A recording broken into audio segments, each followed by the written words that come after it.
গত ২৪ ঘণ্টায় চট্টগ্রাম নগরীর বিভিন্ন স্থান থেকে আওয়ামী লীগের আরও ৩৯ নেতাকর্মীকে গ্রেপ্তার করেছে পুলিশ।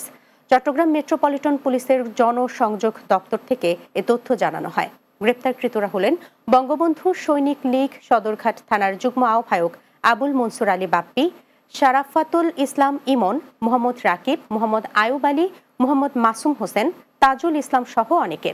প্রসঙ্গত, তাদের বিরুদ্ধে বৈষম্য বিরোধী ছাত্র আন্দোলনে ছাত্র জনতার উপর হামলা সহ বিশেষ ক্ষমতা আইন, সন্ত্রাসী বিরোধী আইন ও পেনাল কোড আইনে এক বা একাধিক মামলা রয়েছে।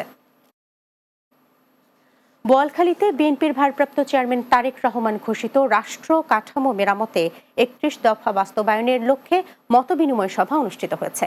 উপজেলা ও পৌরসভা বিএনপি ও অঙ্গ সংগঠনের উদ্যোগে উপজেলা বিএনপির সিনিয়র যুগ্ম আহ্বায়ক নুরুন নবী চৌধুরীর সভাপতিত্বে অনুষ্ঠানে প্রধান অতিথি ছিলেন চট্টগ্রাম দক্ষিণ জেলা বিএনপির সাবেক সদস্য সচিব মোস্তাক আহমেদ খান। এ সময় উপস্থিত ছিলেন এম কামাল উদ্দিন, ফারুক সুজন, মুসলিম মিয়া, জামাল উদ্দিন চৌধুরী সহ অনেকে।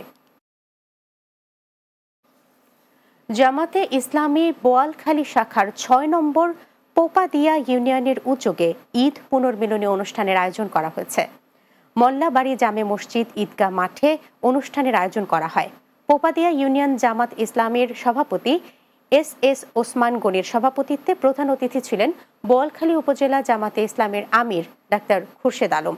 এতে বক্তব্য রাখেন জামাত ইসলামী বোয়ালখালী শাখার নায়েবে আমির ডাক্তার আবু নাসের, বিশিষ্ট ব্যবসায়ী সাবেক ছাত্রনেতা এম মহিউদ্দিন খোকন সহ অন্যরা।